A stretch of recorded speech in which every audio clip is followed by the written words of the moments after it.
ఈ 15వ అధ్యాయంలో దేవుడు మనకు చూపిస్తున్నటువంటి మాటల్ని మనమంతా జాగ్రత్తగా నేర్చుకోవాలి. దీనిలో మొదటి వచనాలలో, నేను నిజమైన ద్రాక్షావల్లిని, నా తండ్రి వ్యవసాయకుడు, నాలో ఫలింపని ప్రతి తీగను ఆయన తీసి పారవేయును, ఫలించు ప్రతి తీగ మరి ఎక్కువగా ఫలింపవలెనని దానిలోని పనికిరాని తీగలను తీసివేయును. నేను మీతో చెప్పిన మాటలను బట్టి మీరు ఇప్పుడు పవిత్రులై ఉన్నారు. 4వ వచనం ఇంపార్టెంట్. నా యందు నిలిచియుండుడి, మీ యందు నేనును నిలిచియుందును. తీగె ద్రాక్షావల్లిలో నిలిచి ఉంటేనే కానీ తనంతట తానే ఎలాగూ ఫలింపదో, అలాగే నా యందు నిలిచి ఉంటేనే కానీ మీరును ఫలింపరు. ద్రాక్షావల్లిని నేను, తీగలు మీరు. ఈ వచనాలు చాలామంది క్రైస్తవులకి కొట్టిన పిండి లాంటిది. దేవుడు ఇక్కడ తన తండ్రిని చూపిస్తున్నారు. ప్రభువైన యేసుక్రీస్తుల వారు తన తండ్రిని చూపిస్తున్నాడు. నేను ద్రాక్షావల్లిని, నా తండ్రి వ్యవసాయకుడు. ఆయన కనబడుతున్నాడు. ఆయనతో పాటు ఆయన తన తండ్రిని చూపిస్తూ ఉన్నాడు. దేవుడికి స్తోత్రాలు. ఆయన నా తండ్రి వ్యవసాయకుడైతే నేను ద్రాక్షావల్లిని అంటూ, ద్రాక్షావల్లిని నేను, తీగలు మీరు. ఇప్పుడు లింక్ ఎలా ఏర్పడిందంటే, తండ్రి కుమారుడు కాదు, మనము. తండ్రి కుమారుడు మనము ఎట్టాగొచ్చింది అంటే అండి, తండ్రి వ్యవసాయకుడు అంటున్నాడు, కుమారుడిని నేను ద్రాక్షావల్లిని, ఇప్పుడు తీగలు మీరు. నేను ద్రాక్షావల్లిని, తీగలు మీరు. ఇప్పుడు మనము ఆయనతో ఏం చేయబడాలి? అంటు కట్టబడాలి. దేవుడికి స్తోత్రం. మనము అంటు కట్టబడినటువంటి తీగలుగా ఉండాలి. ఇప్పుడు అంటు కట్టబడిన ప్రతి తీగ ఏమి చేయాలి అంటే ఫలించాలి. ఇక్కడ తీగలు 2 రకాలు. మొట్టమొదటిది ఫలించు తీగ. దేవుడికి స్తోత్రం చెప్పండి. రెండవదిగా పనికిరాని తీగే అని కూడా దేవుడు ఇక్కడే చూపించాడండి. మనం ఏ సెషన్లో దేవుడి సన్నిధిలో కూర్చుని వాక్యము మనం వింటున్నా కూడా దేవుడు ఆ వచనాల ద్వారా చాలా అద్భుతంగా మాట్లాడుతున్నాడని మీ అందరికీ తెలుసు. ఈ మధ్యాహ్నము మనము ఆయనతో అంటు కట్టబడిన తీగలు అయితేనే మనము ఫలించు తీగలుగా మారతాము. ఇప్పుడు మీరు ఆలోచించండి, మీరు ఫలించాలని దేవుడు కోరుకుంటున్నాడు. ఈ లోకములో ఆయన కొరకు మనము ఫలించాలి. 2వ వచనం, మరి ఎక్కువగా ఫలింపవలెనని. దేవునికి మహిమ కలుగును గాక. ఫలించాలని కాదు, మనము మరి ఎక్కువగా ఫలింపవలెనని. దేవుడు చేసే పనులు చూడండి. ఇప్పుడు మనం ఆయనతో అంటుకట్టబడ్డాం కదా, అందుకని మరింతగా మరి ఎక్కువగా మనం ఫలించాలని దేవుడట పనికిరాని తీగలను ఏం చేస్తున్నాడట? తీసివేయును. ఇప్పుడు మనలో పనికిరానివి ఉన్నాయి. ఎవరి పనికి ఆటంకంగా ఉండేవి? దేవుడి పనికి ఆటంకంగా ఉండేవి. మీరు ఫలించడానికి ఆటంకంగా ఉండేవి. మనము ఆయనలో ఫలించడానికి పనికిరానివి ఉంటే వాటిని తీసివేయాలి. పనికిరానిటువంటి మరి విషయాలన్నిటినీ దేవుడి నుంచి మనము దూరం చేయాలి. వాటిని మన ఆత్మీయ జీవితంలో మనం ఫలించాలి, సామాజిక జీవితంలో మనం ఫలించాలి, ఈ లోకంలో ఆయన నామమహిమార్థమై ఫలించాలి. 4వ వచనంలో ఆయన యందు నిలిచి ఉంటేనే కానీ మీరు ఫలింపరు. ఇక్కడ ఫలించు తీగలు ఎలా ఫలిస్తాయి అంటే ఆయన యందు నిలిచి ఉండుడి. ఆయన యందు మనం నిలిచి ఉంటేనే మనం ఫలిస్తాం. నా యందు మీరు నిలిచి ఉండుడి అని చాలా క్లియర్గా ఈ యొక్క వచనాలు కనబడుతున్నాయి 4వ వచనంలో. ఈవేళ మూలవాక్యము 15వ అధ్యాయం 4వ వచనంగా మనము తీసుకోవాలి.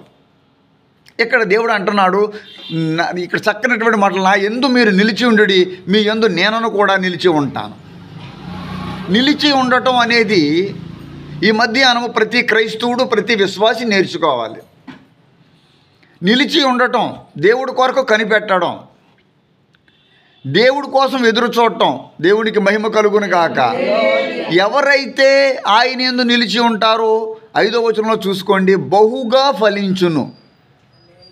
ఇప్పుడు మనము వాక్యమనే అర్థంలో కానీ మన ఆత్మీయ జీవితంలో మనం పరీక్ష పెట్టుకుని కానీ చూసుకుంటే మనం ఫలిస్తున్నామా? బాగా చూడండి, బాగా ఆలోచించుకోండి. మీరు ఫలిస్తున్నారా? ఎలా ఫలిస్తున్నారు? బహుగా ఫలిస్తున్నారా? చాలా క్లియర్గా వాక్యం చెప్తుంది. ఇది మనల్ని మనం విమర్శించుకోవాలి, మనల్ని మనం పరీక్షించుకోవాలండి. మనము ఫలించితేనే మనం దేవుడిలో నిలిచి ఉన్నట్టు లెక్క. దేవుడికి స్తోత్రం. ఇక్కడ విషయం ఏమిటంటే అండి, మనం ఫలిస్తేనే మనం దేవుడితో అంటగట్టబడినట్టు లెక్క. నా యందు నిలిచి ఉన్నవాడు ద్రాక్షావల్లి, నేను తీగల మీరు. ఇప్పుడు మనం ఆయన తీగ అయినప్పుడు మనం ఏం చేయాలి? ఫలించాల కాదు, బహుగా ఫలించాలి. 7వ వచనం చూసినప్పుడు నిలిచి ఉన్నవాడు ఏది అడిగినా అది అనుగ్రహింపబడును. నిలిచి ఉన్నవాడు, ఆయన యందు నిలిచి ఉన్నవాడు ఏది అడుగునా. ఫలించి తీగల లక్షణాలు ఏమిటంటే, ఫలించి తీగ అనేటువంటి వ్యక్తి ఎలాగ ఉంటాడంటే, అతడు దేవుని యందు నిలిచి ఉన్నవాడు కాబట్టి అతడు ఏది అడిగినా అతనికి దేవుడు అనుగ్రహిస్తాడు. ఇంత మంచి ఆశీర్వాదం దేవుడు మనకిస్తున్నాడు. మనం ఆయన యందు నిలిచి ఉన్నప్పుడు మనం ఏది అడిగినా దేవుడు అది అనుగ్రహిస్తాడు. మనం ఏది అడిగినా మనం పొందడం లేదంటే మనం నిలిచి లేమేమో. నిలిచి ఉండమని దేవుడు చెప్తున్నాడు. మీరు ఫలించాలని కోరుకుంటున్నాడు. దేవుడు మిమ్మల్ని విమర్శించడం లేదు, మీరు విమర్శ చేసుకోమని దేవుడి యొక్క లేఖనాలు మనతో మాట్లాడుతున్నాయి. బహుగా 8వ వచనం, బహుగా ఫలించడం వలన తండ్రి మహిమపరచబడును. ఇప్పుడు మీరు ఫలించడం వలన తండ్రి మహిమపరచబడాలా? The God in heaven, the father in heaven. ఎందుకంటే వ్యవసాయకుడు ఆయన, నా పరలోకపు తండ్రి వ్యవసాయకుడు, ద్రాక్షావల్లిని నేను. మీరు బాగా ఆలోచించండి. ఫలించి తీగ, మరి ఫలింపని తీగ, 2 తీగలు ఉన్నాయి. పనికిరాని తీగ, అది పనికిరాని తీగ గురించి కూడా చెబుతాను. సాధారణంగా ఫలించే తీగ గురించి చాలామంది దైవజనులు మాట్లాడతారు. దేవుని లేఖనాలు చాలా సాధారణంగా ఏం చేసుకుంటారంటే, ఈ ఫలించే తీగ నేనేనేమో అనుకుంటూ ఉంటారు. మీరు ఫలించే తీగో కాదో ఫలింపని తీగ గురించి నేను చెప్తాను. పనికిరాని తీగ గురించి చెప్తాను. అప్పుడు మీరు ఏ తీగో మీరు చూసుకోవాలి. ఒకవేళ పనికిరాని తీగగా తీసేస్తే మీరు తిరిగి దేవుడితో ఏం చేసుకోవాలంటే అంటు కట్టబడాలి. అంటు కట్టబడడానికే ఈ సమయం దేవుడు మీకు ఇచ్చాడు. అంటు కట్టబడడానికే. ఒక మాస్టర్ అట ప్రతిరోజు మరి హెల్మెట్ పెట్టుకుని బండి మీద వెళ్ళిపోతారట. మాస్టర్ అంటే ఆయన మగవాడు కాదు, ఆడావిడే. ప్రతిరోజు హెల్మెట్ పెట్టుకునే ఒక క్రైస్తవురాలు, ఇంకా బాగా చెప్పాలంటే క్రైస్తవురాలు, దేవుని యందు విశ్వాసం ఉంచినటువంటి వ్యక్తి. చూడండి రోజులు ఎలా ఉన్నాయంటే, ఆ రోజు హెల్మెట్ పెట్టుకోకుండా వెళ్ళిపోయిందంట. ఆ రోజు హెల్మెట్ పెట్టుకోకపోతే ఆవిడ చీర ఆ టైర్లోకి వెళ్ళిపోయింది. అది చూసుకోలేదు. ఆ టైర్లోకి వెళ్ళిపోయిన సారి ఆవిడ లాగేసింది, పడిపోయింది. వెంటనే వెనకాల నుంచి లారీ వచ్చి ఎక్కేసింది. 2 వారాలు జరిగింది. ఇది క్లియర్ అనమాట. నేను 2-3 బైబిల్ నా దగ్గర ఉన్నాయి ప్రజెంట్. దేవుడికి స్తోత్రం కలుగును కాక. నాలో ఎవరినో భయపెట్టాలని, ఎవరినో తొందర పెట్టాలని ఎప్పుడూ ఉండదండి నాకు. నా ఆశ మాత్రం ఒకటి ఉంటుంది, మీలో దేవుడు ఉండాలి, మీరు దేవుడి కొరకు నిలబడాలని తపన మాత్రం ఉంటుంది తప్ప అబద్ధం చెప్పి ఒకరి నుంచి సొమ్ము ఆశిద్దామని కానీ, ఏదేదో కబూత కల్పన చెప్పేసి ఏదో చెప్పి మాయమాటలు చెప్పి నా డబ్బులు వేసుకుందామని ఆశ నా జీవితంలో లేదు, ఉండదు, ఉండబోదు కూడా. దేవుడికి స్తోత్రం కలుగును కాక. హల్లెలూయా. కాబట్టి నేను ఎల్లప్పుడూ నిజమే చెప్తున్నాను. ఈ మధ్యాహ్న కాల సమయంలో దేవుడు మనతో మాట్లాడుతున్నాడు. మీరు ఫలించాలి, మీరు ఫలించాలి. ఫలింపని తీగగా ఉండకూడదు. ఫలింపని తీగ జీవితం ఎలాగుంటుందంటే పనికిరాని తీగ అంటున్నాడు దేవుడు. దీన్ని ఏం చేస్తాడట? ఇదే 2వ వచనంలో ఏం చేస్తున్నాడు? తీసి పారవేయును. అమ్మా ఒకసారి దేవుడి దృష్టి మన మీద ఉంటుంది. దేవుడు మనతో మాట్లాడుతున్నాడు. పరిశుద్ధాత్మ దేవుడు మాట్లాడుతున్నాడు. దేవుడు మాట్లాడుతుండగా నరులు ఆలకించాలా, అవిధేయత పాటించాలి. దేవుడు మాట్లాడుతున్నాడు. పనికిరాని తీగను తీసి పారవేస్తాను. ఇప్పుడు మీరు పారవేయబడకుండా ఉండాలి అంటే మొట్టమొదటిగా ఎందుకు ఫలించాలో చెబుతున్నాను. మీరు దేవుడి చేత పారవేయబడకుండా ఉండాలంటే ఏం చేయాలి? హల్లెలూయా, ఫలించాలి. ఎంతమంది యేసు ప్రభువా ఈ రోజు నుండి నాకు ఫలము దయచేయి, నీ కొరకు ముందుగా మీరు దేవుడి కొరకు ఫలించండి. చాలామంది ఫలం అనగానే ఇల్లు, వాకిలి, సంపద, డబ్బు, పిల్లలు, మాలోకం అనుకుంటూ ఉంటారు. ఇప్పుడు దేవుడిలోకి వచ్చినటువంటి మనము మన దృష్టి ఎల్లప్పుడూ దేవుడి మీద ఉండాలి. మీరు దేవుడికి జనాంగం, దేవుడి చేత ఏర్పాటు చేసుకున్నాడనే సంగతి కూడా ఇక్కడ ఉంటుంది. ఈ యోహాను సువార్త 15వ అధ్యాయం 3 పార్ట్ల కింద మనం విభజించుకోవచ్చు. 3 భాగాలు.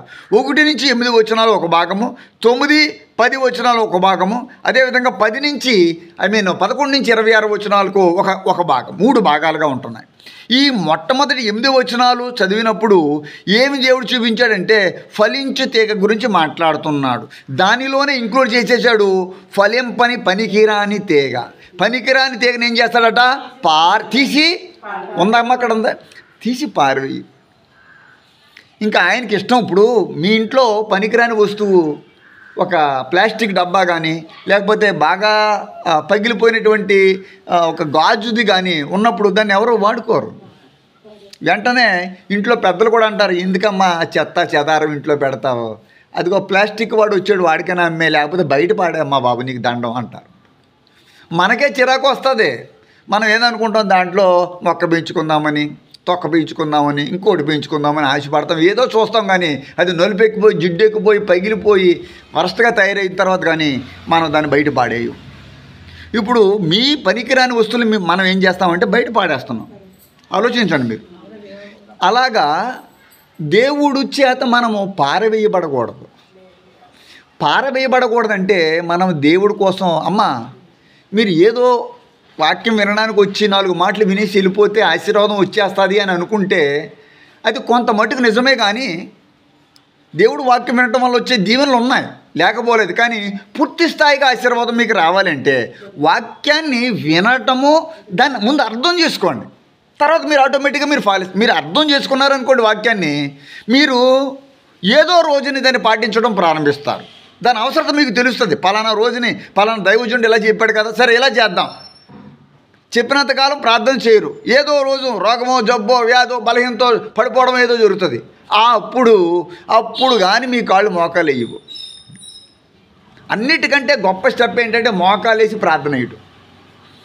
సాష్టాంగపడడం చాలా మంచిది, అది చాలా గొప్ప విషయం, అది పూర్తిగా దేవుడికి అంకితం, మంచిది. రెండోదిగా మనం చాలా ముఖ్యమైనది ఏంటంటే మోకాలు వేసి ప్రార్థన చేస్తేనే సాతానుడు బారిపోతాడండి.